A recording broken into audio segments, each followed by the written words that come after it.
Hey everyone, I'm Megan, an irreverent life coach, an absurd humorist, and a San Francisco mom of 3. I'm Debbie, a storyteller, bringing my creative back, and a San Francisco mom of 2.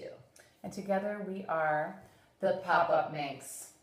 Debbie and I joined Creative Forces a while back to launch an event series called The Shedding, where people could, in a fun and exaggerated environment, explore those self-limiting shame stories that we all hold on to that can keep us back in life, all the while laughing through their tears, which brings me to our latest installment, Bad Mommy.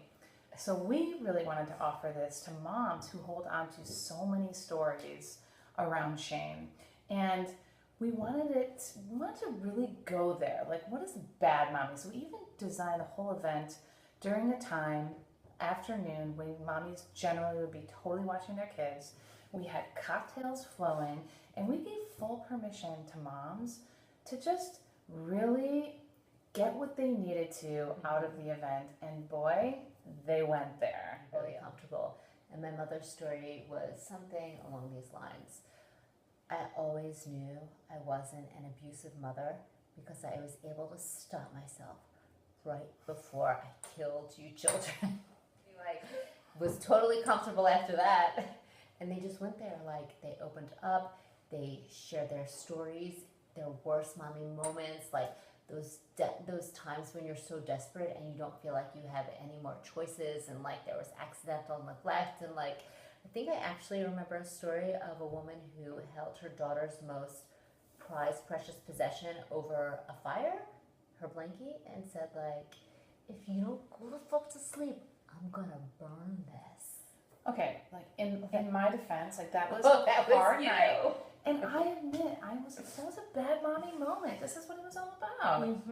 We shared so much laughter and tears, and we also knew that this experience would be super powerful and go deep and create a conversation and a community around what was a really nice surprise was that these women didn't even know they needed to be there as much as they did. It was that powerful. Yeah, and they actually are already asking us in these communities, when are you going to do this next? We really needed this. This really helped.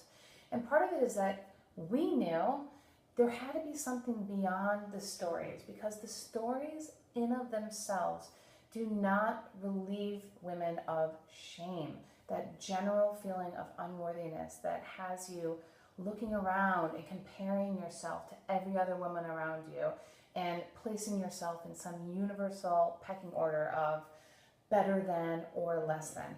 That shame doesn't go away, it gets buried, and what we resist persists. And if you believe experts like Brene Brown, you know that the way out of this is to really shine a light on what is causing this and what women are holding on to from these stories. And so that is what we were really committed to offering women, a chance to get some distance between themselves and their worst moments that can feel completely consuming. I mean, how many of us on a regular basis say without hesitation, I'm such a bad mommy? Oh my God, every day I'm a terrible mom. Yeah, all of us. And so we really wanted to explore an exaggerated way to create some distance. And what better way than to use a kind of like superhero, supervillain activity for these moms to really create these personas. Who are you at your worst? What is the name of that villain?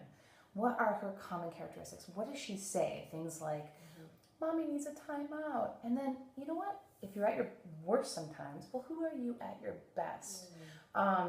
When you're really proud of yourself, when you really shine as a mommy, and what is her name, and what are her characteristics, and what does she typically say? And then what is like a classic tagline or phrase that you can use to call upon the best of you when the worst of you seems to be in charge? Like Shazam. Yeah. Or Chardonnay.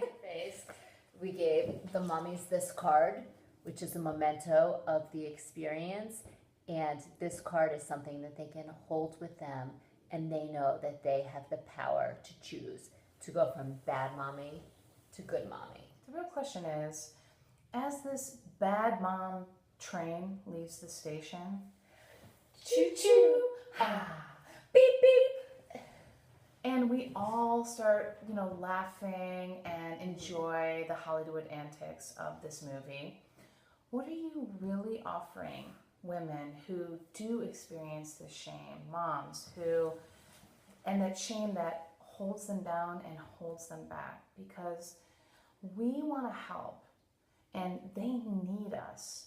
So let us help. And don't worry, Bad Daddy is coming next.